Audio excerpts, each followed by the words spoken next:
Hello guys, good morning and welcome to my blog. Guys, आज पुनरुत्थान का दिन है। आज का दिन ईसा मसीह कब्र से जी उठे हैं। इस त्यौहार के अवसर पर आइए हम चर्च चलते हैं और विशेष आराधना में आपको ले चलते हैं।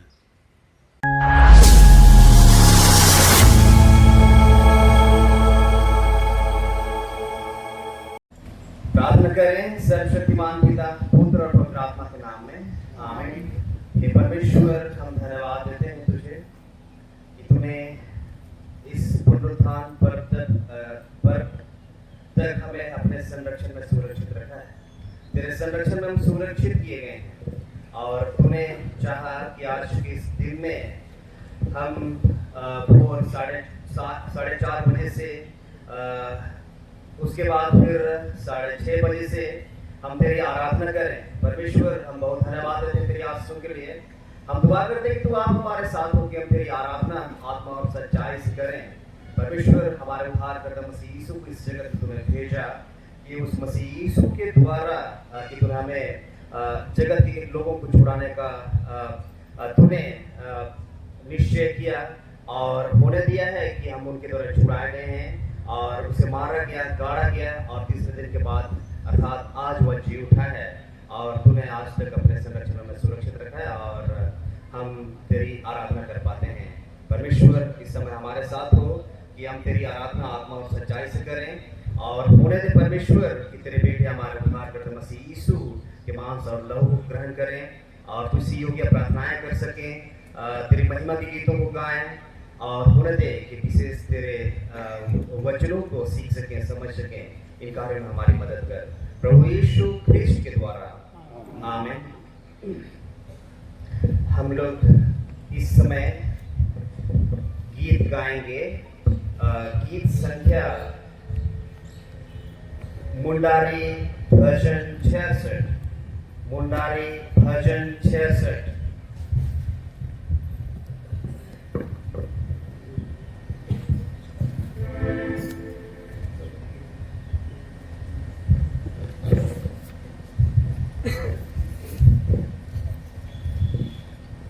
कोई अंदर क्या हुआ है?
Yesu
प्रभु यीशु ख्रिस्ट का अनुग्रह, परमेश्वर का प्रेम और पवित्र आत्मा की सहभागिता आप सबके साथ रहे। हम शुद्धता की प्रार्थना एक साथ अंगीकार करें। हे सर्वशक्तिमान परमेश्वर, तेरे समुख तेरे खुले हैं, तू सबकी अभिलाषाओं को जानता है और तू सबसे कुछ छिपा नहीं है। अपने पवित्र आत्मा की प्रेरणा से हमारे दिल के विचारों को शुद्ध कर, ताकि हम तुझसे पूर्ण रूप से प्रेम करें और एक तरह से तेरे पवित्र नाम की स्तुति करें, हमारे प्रभु यीशु ख्रिस्ट के द्वारा। आमीन। प्रभु यीशु ख्रिस्ट को पकड़वाए जाने और पापियों के हाथ सौंपे जाने और क्रूस पर अपनी प्राण देने के लिए अपनी स्वीकृति प्रदान की, वह अब तेरे और पवित्र आत्मा के साथ एक परमेश्वर और सदा जीता और राज्य करता है। आमीन। हे सर्वशक्तिमान परमेश्वर पिता, हम धन्यवाद देते हैं विशेष रूप से स्कूटी पेरिस के लिए कि स्कूटी पेरिस को तूने पुनरुत्थान दिवस मनाने का अवसर दिया है। हम बहुत धन्यवाद देते हैं, तू अब तक अपने सब लोगों को सकुशल रखा है। प्रार्थना पूर्वक प्रत्येक क्रिस्तीय परिवारों पर अपनी आँख से उंडेल, कि तेरे क्रिस्तीय परिवारों पर तू अपनी आत्मा को उंडेल दे और होने दे कि तेरे आत्मा को चलाए चले और सिखाए सीखें, और होने दे कि तेरे वचनों को योग्य रीति से ग्रहण करके उसके आधार पर जीवन जी करके कि हम तेरी महिमा कर सकें। हे परमेश्वर, हम दुआ करते हैं कि तू आप हमारे साथ हो और हमारे इन कार्यों में हमारी मदद कर, प्रभु यीशु ख्रिस्ट के द्वारा। आमीन। हे सर्वशक्तिमान परमेश्वर, प्रार्थना करते हैं कि तू आप हमारे पेरिसों में हो ले, पेरिसों के सभी संगठनों पर, हमारी मंडलियों पर और होने दे मसीह सेवा मेरे संगति पर और TCYM पर और संडे स्कूल पर, जो कि अपनी आत्मा को डेल दे कि वे उनको जिस प्रकार से तू अपनी सेवा के लिए नियुक्त किया है, तो सेवा के कार्यों को उनके द्वारा तू पूरा कर और उनके जीवन के द्वारा तुझे महिमा मिल पाए। परमेश्वर, हम दुआ करते हैं कि आने वाला वर्ष तक इस रीति से तू हमें सुरक्षित रख कि आने वाले वर्ष भी हम इस रीति से आज के दिन को अर्थात इस पुनरुत्थान दिवस को, प्रभु यीशु ख्रिस्त के जी उठना को हम मना सके। ऐसा अनुग्रह और आशीषों से परिपूर्ण कर हम में से प्रत्येक को अपने संरक्षण में सुरक्षित रख और हम सुरक्षित रह करके तुझे महिमा दे सकें, हमारे प्रभु यीशु ख्रिस्ट के द्वारा। आमीन।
सुसमाचार पवित्र यूहन्ना के सुसमाचार उसके 20 अध्याय में लिखा है और उसके पहले पद से सुसमाचार आरंभ होता है कि प्रभु यीशु के यूहन्ना 20:1 सप्ताह के पहले दिन मरियम मगदलिनी भोर को अंधेरा आते ही कब्र पर आई और पत्थर को कब्र से हटा हुआ देखा।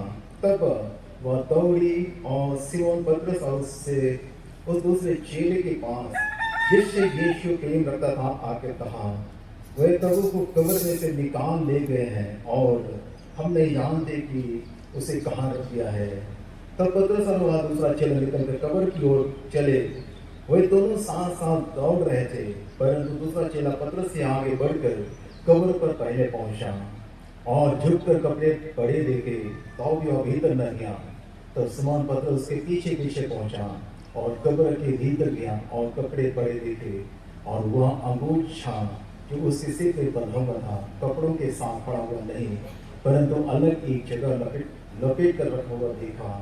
तब दूसरा चेला भी जो कब्र पर पहले पहुंचा था भीतर गया और देखकर विश्वास किया। वे तो वक्त तक पवित्र शास्त्र की वह बात ना समझे थे कि उसे मरे हुए में से जी उठना होगा। तब ये चेले अपने घर लौट गए, परंतु मरियम रोती हुई कब्र के पास ही बाहर खड़ी रही और रोते रोते कब्र की ओर झुककर दो स्वर्गदूतों को उज्ज्वल कपड़े पहने हुए, एक को सिरहाने और दूसरे को पैदाने बैठे देखा। जहाँ यीशु का शव रखा था उन्होंने उनसे कहा, हे नारी तू क्यों रोती है? उसने उनसे कहा, वह मेरे प्रभु को उठा ले गए हैं और मैंने जान ली कि उसे कहाँ रखा है। यह कहकर वह पीछे मुड़ी और यीशु को खड़े देखा, पर न पहचाना कि यह यीशु है। यीशु ने उसे कहा, हे नारी तू क्यों रोती है? किसको ढूंढती है? उसने मानो समझ कर कहा, हे महाराज यदि तू उसे उठा लिया है तो मुझे बता कि उसे कहाँ रखा है और मैं उसे ले जाऊंगी। यीशु ने उसे कहा, मरियम। उसने पीछे मुड़कर उससे ईरानी में कहा, रब्बूनी, अर्थात हे गुरु। यीशु ने उसे कहा, मुझे मत छू, क्योंकि मैं अब तक पिता के पास ऊपर नहीं गया, परंतु मेरे भाइयों से के पास जाकर उनसे कहा दे कि मैं अपने पिता और तुम्हारे पिता और अपने परमेश्वर तुम्हारे परमेश्वर के पास ऊपर जाता हूँ। मरियम मगदलीनी ने जाकर चेलों को बताया, मैंने प्रभु को देखा और उसने मुझसे ये बातें कही। जहाँ प्रभु यीशु ख्रिस्त का सुसमाचार है। आज ईस्टर का दिन है और सबों को ईस्टर की ढेर सारी शुभकामनाएं, क्योंकि आज का दिन हमारे लिए बड़ी आशा है और सब कुछ जीवन आशाओं से भरा ना हो तो जीवन आगे नहीं बढ़ पाएगी। लेकिन आज पुनरुत्थान का दिन है, हमारे लिए सबसे बड़ी आशा का दिन है और सब कुछ हम देख पाते हैं कि आज यीशु मसीह का पुनरुत्थान होता है। और 2 दिन पहले हमने मनन और चिंतन किया, एक सुंदर अवसर परमेश्वर ने दिया कि हम उस गुड फ्राइडे के दिन यीशु मसीह संपूर्ण मानव जाति के लिए, संपूर्ण मानव जाति के उद्धार के लिए उन्होंने महानतम बलिदान को पूरा किया, महानतम प्रेम को प्रकट किया और जिस प्रेम में हम सबों का जीवन सुरक्षित है और सब कुछ उन्होंने मृत्यु को भी स्वीकार कर लिया, मृत्यु को स्वीकार कर लिया और कब्र में रखा गया।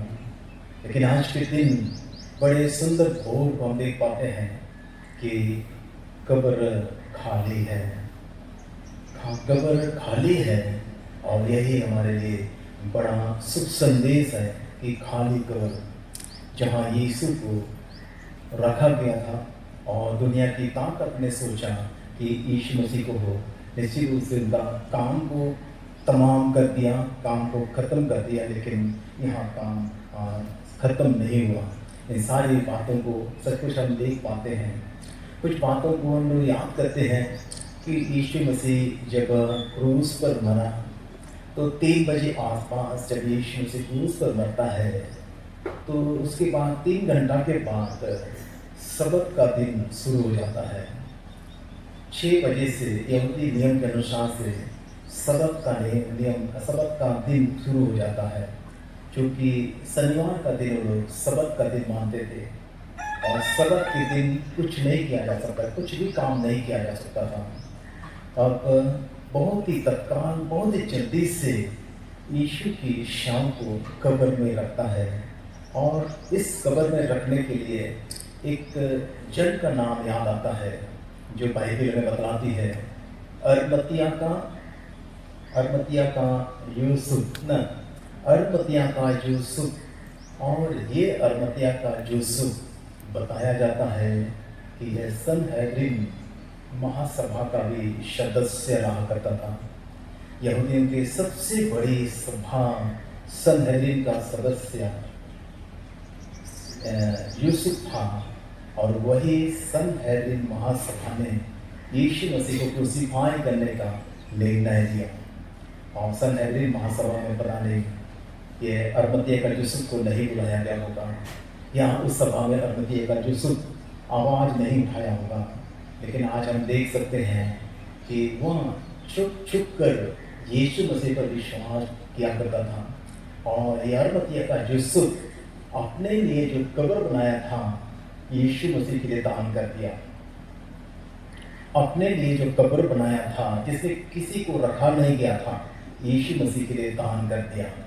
और एक जन का नाम हम लोग याद करेंगे, वह है निकोदेमुस। एक सरदार, उन्होंने रात के समय में यीशु के पास आया और यीशु मसीह ने उस निकोदेमुस से कहा कि जब तक मनुष्य नए सिरे से जन्म ना लेगा वह परमेश्वर के राज को देख नहीं पाएगा। वह भी सनहेद्रिन महासभा का सदस्य हुआ करता था, बताया जाता है, लेकिन खुले आम यीशु के पीछे नहीं चला। जब यीशु मरा तो वह भी सामने आता है और यीशु की बॉडी को कब्र में रखने का उन्होंने सहयोग किया। और बताया गया है कि बहुमूल्य एलवा और गंदरस ये दान देता है निकोदेमुस, और उस बॉडी पर जो यीशु मसीह का बॉडी पर लगाया और उसको बड़ी आदर के साथ कब्र में रखा। और इस तरह से आप देख सकते हैं कि यीशु मसीह की अंतिम क्रिया के संपूर्ण कार्य में अरमतिया का यूसुफ और निकोदेमुस अपने आप को बटाते हैं। और आज के दिन हम लोग देख सकते हैं कि कब्र की ताकत टूट जाती है, मृत्यु का बंधन टूट जाता है और यीशु मसीह मृतकों में से जी उठता है। ये बड़ा शुभ संदेश हम लोग देख पाते हैं। और मरियम भोर को ही चली जाती है, मरियम भोर को ही कब्रस्थान पर चली जाती है। अब रही बात कि मरियम इतना देरी क्यों किया। मरियम को तो शनिवार सुबह को भी चल जाना चाहिए था, कब्र पर चल जाना चाहिए था। शनिवार को नहीं, इतना सुबह को मरियम कब्र पर जाती है। मरियम को जानकारी थी कि सबत के दिन वो कब्र नहीं जा सकती है, पाबंदी है, सबत के दिन का तोड़ना है। और इस कारण से वह आज के दिन, सप्ताह का पहला दिन मरियम जाती है कब्र के पास और कब्र का पत्थर को हटाया गया दिखाई देता है, कब्र को हटाया गया दिखाई देता है।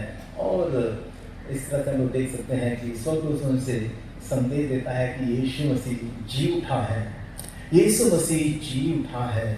और मरियम को संदेश में सबके जानकर भाइयों को बताते कि यीशु जी उठा है। और इस तरह से मरियम का संदेश प्रेरितों के पास आता है और प्रेरित जब सुनते हैं हो सकता है वो लोग को विश्वास नहीं रहा होगा, वो लोग विश्वास इतना जल्दी नहीं कर पाया होगा। लेकिन पतरस और यूहन्ना दौड़ के आ जाते हैं और उसमें यूहन्ना आगे निकल जाता है। तब वहाँ पहुँच के देखता है खुला कब्र, पत्थर को हटाया हुआ दिखाई देता है। और पतरस पहुँचता है, अंदर घुस जाता है, देखता है जहाँ खाली कब्र है, मात्र कपड़ा जिससे यीशु को पकड़ा गया था वो पाया गया। और इस तरह से हम देख सकते हैं कि मरियम जब उस हालत में रही तब यीशु प्रकट होता है और मरियम को नाम लेकर बोलता है कि मरियम। और मरियम तब तक भी नहीं समझ पाई, तब वह बोलती है कि रब्बूनी, अर्थात हे गुरु। तब यीशु ने स्पष्ट किया और उसके बाद मरियम यीशु को छूने का प्रयास कर रही थी या पकड़ने का प्रयास कर रही थी। अगर मूल भाषा का पर व्याख्या करें तो ये पता चलता है कि यीशु मरियम से बोलता है कि इस पकड़ने में तू देरी ना कर, पकड़ने में समय बर्बाद ना कर, तू चल जा और मेरे भाइयों तब शिष्यों के पास चला जा, उन्हें बताओ कि मैं जी उठा हूँ। मरियम जब दौड़ के चली जाती है और शिष्यों के पास एक संदेश सुनाती है कि यीशु जी उठा है। सचमुच आज के दिन के लिए हम परमेश्वर पिता का धन्यवाद करते हैं कि प्रभु सचमुच अद्भुत रीति से आज के दिन उस जी उठना पर्व को याद करते हैं।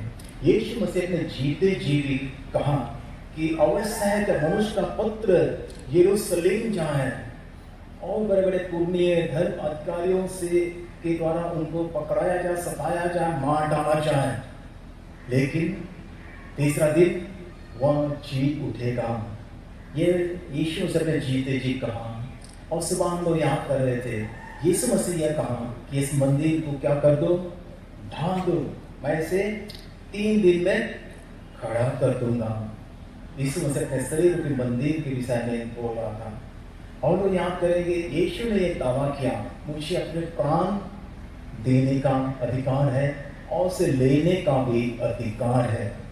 और इस तरह से बाइबल स्पष्ट करती है कि यीशु मसीह जी उठने के संबंध में यीशु अपने मिनिस्ट्री के समय में भी उन्होंने इस कथन को दोहराया। उसके पहले हम लोग याद करेंगे, पुराना नियम में भी हम पाएंगे कि यीशु मसीह के शरीर नहीं सड़ेगा, यीशु मसीह का शरीर नहीं सड़ेगा, वह जिंदा होगा। इन भविष्यवाणियों को पुराने नियम में भी हम याद कर पाते हैं, कुछ भी हो, लेकिन यीशु मसीह अपने आप को बेगुनाह नहीं छोड़ा। आज का वो दिन है, संसार के सामने, दुनिया के सामने एक महान आश्चर्य कर्म है। और हम लोग उम्मीद करते हैं आज का आश्चर्य कर्म मसीह जगत में मसीहों के लिए एक बड़ी आशा है और बड़ी आशा है। और इस तरह से हम लोग देख सकते हैं कि यीशु मसीह मृतकों में से जी उठता है। मत्ती लिखे सुसमाचार को थोड़ा सा हम लोग देख सकते हैं कि उन्होंने कहा, यीशु मसीह ने जीते जी कहा था वह जी उठेगा। तब यीशु मसीह की कब्र को पहरा देने के लिए सिपाहियों को भी भेज दिया, कब्र की रखवाली करे। और कब्र पर भी मोहर लगा दिया गया, सील लगा दिया गया है कि यीशु मसीह उस कब्र से ना निकले। लेकिन यीशु मसीह स्वयं परमेश्वर था और परमेश्वर को दुनिया की कोई भी ताकत कभी रोक नहीं पाएगी। और वही हुआ, कब्र की जो ताकत थी वो टूट जाती है और यीशु मृतकों में से जी उठता है। और इस तरह से हम लोग देख सकते हैं कि यीशु मसीह मृतकों में से जी उठता है। और यीशु मसीह जी उठने के बाद सब कुछ जो गवाही दी जाती है, हम उसको भी थोड़ा सा देख देते हैं। और यीशु मसीह प्रकाशित वाक्य 1:18 में हम पाते हैं कि मैं मर गया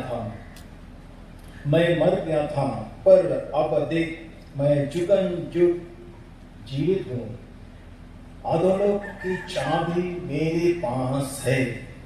ये बड़ी बातें हैं यीशु मसीह के विषय में कि यीशु मसीह मर गया था, अब वह जीवित है और अधोलोक की चाबी उनके पास है। और इस तरह से लोग देख सकते हैं कि यीशु मसीह जब जीवित हो जाता है तो ये बाइबल में बताती है कि यीशु मसीह मृतकों में से जी उठता है और अधोलोक की चाबी उनके पास है। कुछ बातों को हमें गौर करने की आवश्यकता है। कल या परसों हम लोग उसी क्रम के घटना को याद कर रहे थे और यीशु मसीह का मृत्यु न सिर्फ शारीरिक था लेकिन आत्मिक मृत्यु भी उनके लिए, हमारे लिए उन्होंने सहा। और जैसे बताया गया है कि यीशु मसीह अधोलोक जहाँ मृतक आत्माओं का स्थान है उनके पास भी जाता है और सब कुछ जो बंधन में है अधोलोक में उनकी छुड़ौती के लिए भी यीशु मसीह का बलिदान काम करता है। यीशु मसीह अधोलोक में बंधे हुए लोगों को भी छुड़ाता है। और आज इस वचन में हम याद कर सकते हैं कि अधोलोक की चाबी मेरे पास है। और ऐसा कथन कभी भी कोई भी धर्म गुरु कभी नहीं कहा जो यीशु ने कहा। और ऐसा घटना कोई भी धर्म गुरु के साथ नहीं हुआ जो यीशु के साथ हुआ। कोई भी धर्म गुरु या धर्म के संस्थापक मरकर जी उठा है, ऐसी बातें हमारे पास नहीं मिलती है, शिवाय यीशु। और सब कुछ यीशु अनादि अनंत है, अल्फा और ओमेगा है, और सब कुछ यीशु हमारे उद्धार के लिए, हमारे मुक्ति के लिए इस धरती पर आया। और सब कुछ हम परमेश्वर पिता का धन्यवाद करते हैं कि आज के दिन में जब ईस्टर के अवसर पर इन वचनों को मनन और चिंतन करते हैं, तो हमारा यीशु मसीह के साथ उस ईस्टर के लिए क्या संबंध है। यीशु तो जी उठ गया, लेकिन हमारा संबंध यीशु मसीह के साथ क्या है। हम बड़ी गंभीरता के साथ कलीसियाई शिक्षा में या वचन की शिक्षा में पाते हैं। बपतिस्मा जब हम पाते हैं तो हम पाते हैं कि यीशु मसीह के साथ गाड़े जाने, हम गौर करेंगे, यीशु मसीह के साथ गाड़े जाने और यीशु मसीह के जी उठने में हम शामिल होते हैं। ये बड़ी रहस्य की बातें हैं। हम यीशु मसीह की गाड़े जाने में शामिल हो जाते हैं और यीशु मसीह के पुनरुत्थान में भी शामिल हो जाते हैं। जब यीशु मसीह के पुनरुत्थान में एकांतम हो जाते हैं, यीशु मसीह के पुनरुत्थान में एकांतम हो जाते हैं, तो हमारा जीवन प्रभु के साथ जुड़ जाता है और प्रभु का जीवन हमारे जीवन के साथ जुड़ जाता है। और इसलिए संत पौलुस बड़े विश्वास के साथ कहता है, क्या कहता है, अब मैं जीवित ना रहा पर मसीह मुझ में जीवित है। इन बातों को गौर करना होगा। संत पौलुस बहुत सुंदर तरीका से बताता है कि अब मैं जीवित ना रहा पर मसीह मुझ में जीवित है। अगर हर विश्वासियों के जीवन में यह विश्वास पक्का है, हर विश्वासियों के जीवन में यह विश्वास पक्का है कि हम मसीह के साथ जी रहे हैं, मसीह के साथ बढ़ रहे हैं, तब पाप का हमला हमारे जीवन पर जैसा आज हो रहा वैसा नहीं होगा, क्योंकि हम मसीह के साथ हैं और मसीह पाप पर जय पाने वाला है, मसीह गंदी आदतों पर जय पाने वाला है, मसीह हर अनैतिकता पर जय पाने वाला है। अगर आज हमारे जीवन में अनैतिकता है, अगर हमारे जीवन में बुराई और बुराई भरा है, तो कहीं ना कहीं ये कमजोरी हमारे साथ है कि हम मसीह के साथ जो जुड़े हुए हैं इस रहस्य को नहीं समझ पाते हैं। जब मसीह के साथ जुड़ जाते हैं तब हमारी गंदी आदतें नहीं होनी चाहिए, गंदी आदतें नहीं होनी चाहिए। मैं इशारा से बोलता हूं कि गंदी आदतें नहीं होनी चाहिए, क्योंकि मसीह आपके जीवन में जीवित है। आप मसीह के साथ बढ़ रहे हैं, क्योंकि मसीह के पुनरुत्थान में आप शामिल हैं, तो आप मसीह के साथ ही बढ़ेंगे और मसीह के साथ ही आप कार्य करेंगे। जब मसीह के साथ आप कार्य करेंगे तब वह गंदी काम, वह पापमय काम मसीह के जीवन में नहीं होना चाहिए, क्योंकि मसीह का जीवन प्रभु के साथ है और प्रभु ने आपके साथ और मेरे साथ अपनी वाचा को बांधा है। मसीह ने आपके साथ और मेरे साथ अपनी प्रतिज्ञा को किया है और वह प्रतिज्ञा यह है कि देख मैं युग के अंत तक सदैव तुम्हारे संग रहूंगा। परमेश्वर का धन्यवाद हो कि प्रभु की बड़ी दया, प्रभु की बड़ी प्यार हम सबों के साथ है और परमेश्वर चाहता है कि हम जब प्रभु में विश्वास करते हैं और प्रभु की कलीसिया में जुड़ जाते हैं तो प्रभु हमारे लिए बड़ी काम को सौंपता है। प्रभु हमारे जीवन में बड़ा काम को सौंपता है और ये बड़ा काम आपके लिए और मेरे लिए है। और कुछ समय लेता हूँ। प्रभु अपने वचन में कहा है, पुनरुत्थान के बाद जब चेलों के बीच में उपस्थित होता है तब वो ये दावा करता है।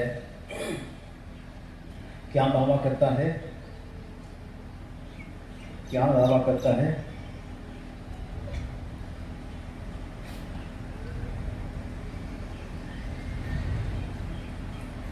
यीशु मसीह ये बड़ा दावा करता है, स्वर्ग और पृथ्वी का सारा अधिकार मेरे हाथों में है। याद रखेंगे, स्वर्ग का और पृथ्वी का सारा अधिकार मेरे हाथों में है। हम परमेश्वर पिता का धन्यवाद करते हैं, उनका ये दावा खोखला नहीं है, उनका ये दावा खोखला नहीं है। उसके पहले हम लोग देख सकते हैं कि यीशु मसीह को मारा गया, लेकिन मरने के बाद यीशु मसीह जी उठा। पाप की ताकत और मृत्यु की ताकत पर यीशु मसीह जयवंत हुआ, और वो बोल सकता है कि स्वर्ग का और पृथ्वी का सारा अधिकार मेरे हाथों में है। यह प्रमाणित कर दिया यीशु मसीह ने। पाप की ताकत, शैतान की ताकत, मृत्यु की ताकत, सारी ताकत पर यीशु मसीह जयवंत हुआ, और जयवंत होने के बाद स्वर्ग और पृथ्वी का सारा अधिकार मेरे हाथों में है। आगे कहता है कि तुम क्या करो, क्या करो। मेरा गला थोड़ा कमजोर हो गया, इसलिए मैं आपसे पूछता हूं। इसलिए यीशु मसीह कहा, स्वर्ग और पृथ्वी का सारा अधिकार मेरे हाथों में है, इसलिए तुम सारे संसार में जाओ, है ना, सारे संसार में जाओ। यहां चुप रहने की जरूरत नहीं है। अपने चेलों को कहा कि यहां बैठे रहने का जरूरत नहीं है। तुम सारे संसार में जाओ, और मैंने जो कुछ तुमको सिखाया है, जो कुछ तो मैंने बताया है, वह संसार के लोगों को क्या करो, बतलाओ। संसार के लोगों को बतलाओ। यह भी बतलाओ कि यीशु मसीह मुर्दों में से जी उठा है। यह भी बतलाओ कि परमेश्वर के राज की ये वेद की बातें हैं। ये सारी बातें बतलाओ। और ये महान मिशन परमेश्वर ने आपके हाथों में सौंपा। आज की परमेश्वर ने मेरे हाथों में सौंपा है। ये सुंदर सुसमाचार परमेश्वर ने आपके हाथों में सौंपा है। और हम याद करेंगे कि पुनरुत्थान के दिन में यीशु मसीह ने मरियम को क्या संदेश दिया? मरियम को संदेश दिया कि जाओ, बतलाओ कि यीशु मसीह क्या है, जी उठा है। और मरियम ने भी संदेश दिया प्रेरितों को कि यीशु मसीह क्या है, जी उठा है। ये प्रेम का संदेश, ये पुनरुत्थान का संदेश, ये जीवन का संदेश ना सिर्फ मरियम का, ना सिर्फ चेलों का, लेकिन आज हम यहाँ उपस्थित हैं, हर एक कोई का परम कर्तव्य है। और बाइबल में तो इसको महान आदेश कहा गया है, ग्रेट कमांडमेंट, महान आदेश कहा गया है। विश्वासियों के लिए तुम सारे संसार में जाओ, और ये वचन जो मैं बतलाता हूँ उन्हें संसार के लोगों को बतलाओ, समझाओ कि परमेश्वर के राज में आने का क्या पर्पस है, क्या जिंदगी मिलती है, सारी बातों को बतलाओ। और चेलों ने नहीं रुका, चेले नहीं रुके, है ना। हम लोग याद करेंगे, चेले चुपचाप नहीं रहा। वह पतरस कायर था, एक हिसाब से कहेंगे, बार बार यीशु मसीह को इनकार किया। बाइबल में हम बड़ी बारीकी से जान सकते हैं कि पतरस 2 बार 3 बार यीशु मसीह को इनकार किया कि मैं नहीं जानता, ठीक है। और चेले भी हम देख सकते हैं कि यीशु मसीह के क्रूसीकरण के समय चेले भी नदारत हो गया, यूहन्ना को छोड़कर बाकी चेले नदारत हैं। लेकिन गौर करेंगे कि यीशु ने आदेश दिया कि जब तक तुम सामर्थ ना पाओ, रुके रहना, इंतजार करना। जब पेंतिकोस्त के दिन विश्वासियों के जीवन में क्या आया, क्या आया? सामर्थ आया। प्रेरितों के जीवन पर पवित्र आत्मा आया, और पवित्र आत्मा क्रियाशील हुआ, और वह कार्य करने लगा। और जब पवित्र आत्मा आया, परमेश्वर की आत्मा कार्य करने लगी, तब पतरस जैसा कमजोर आदमी बड़ी चैलेंज के साथ परमेश्वर के वचन का प्रचार करने लगा, बड़ी चैलेंज के साथ परमेश्वर के वचन का प्रचार करने लगा और भीड़ की भीड़ लोग कायल हो गए परमेश्वर के वचन से। तब उन्होंने कहा कि हम उद्धार पाने के लिए क्या करेंगे।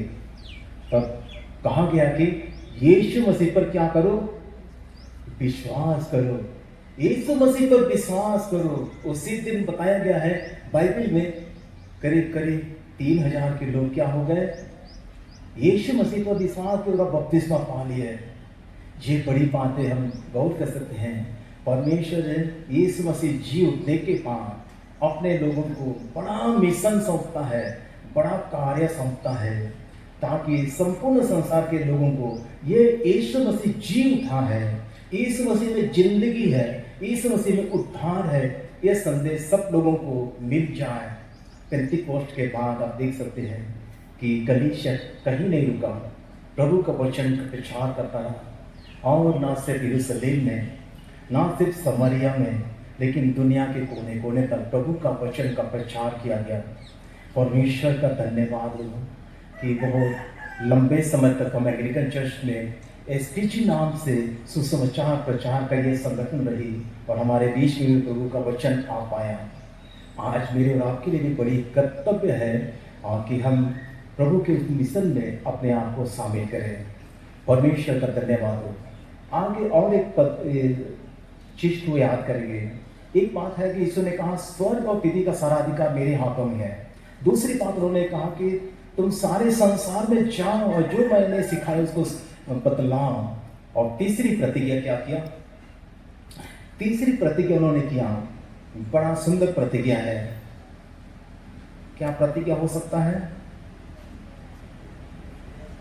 मैं युग के अंत तक सदैव तुम्हारे संग रहूंगा। ये बड़ी बात है।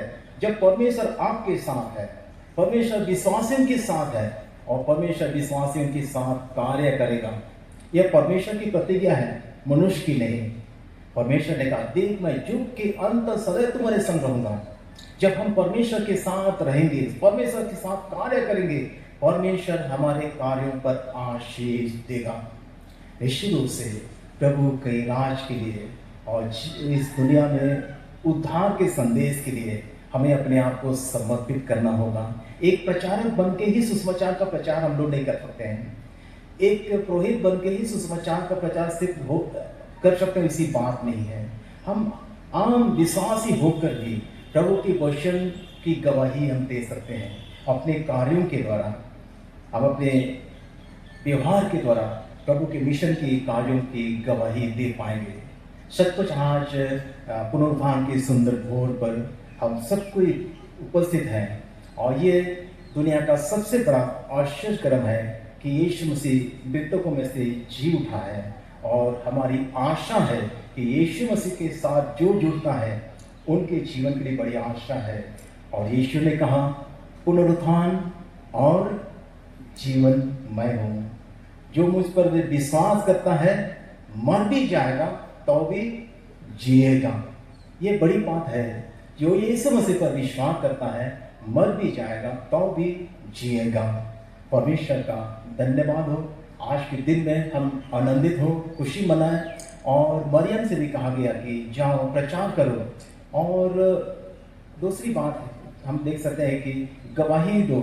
और तीसरी बात मरियम के संबंध में कहा कि आनंदित हो, खुश रहो, आनंदित हो कि यीशु मसीह मृतकों में से जी उठा है।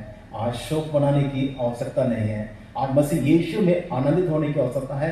तकलीफ और पीड़ा के बीच में भी हमें आनंदित होने की आवश्यकता है और प्रभु के साथ पुनरुत्थित प्रभु के साथ जुड़े रहकर निरंतर प्रभु के मार्गों पर आगे बढ़ते जाना है। परमेश्वर हम सबों को बहुतायत से आशीष दे और आज का दिन और हमारा जीवन भर हम ईस्टर सबके लिए एक शुभ संदेश देता रहे, हम लेते रहे और जीवन में बढ़ते रहे। परमेश्वर सबको आशीष दे यीशु मसीह के नाम से, आमीन।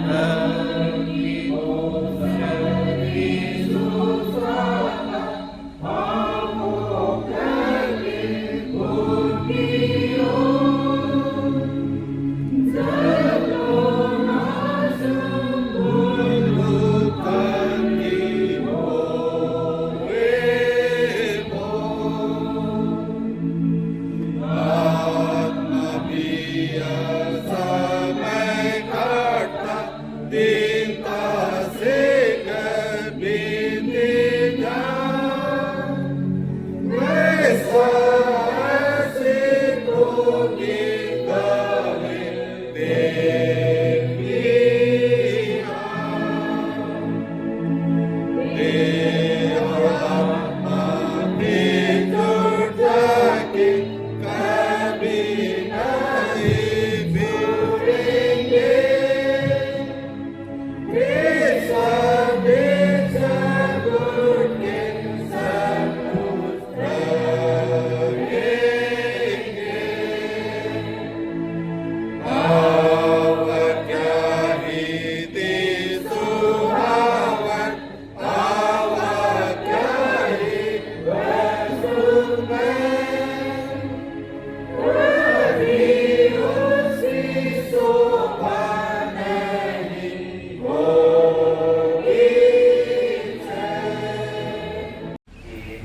आज की आराधना में भोर से अब तक अपनी आराधना के लिए हमें लिख किया, हमने तेरी आराधना की है, तूने हमारी पुकार को सुना है, धन्यवाद होते हैं।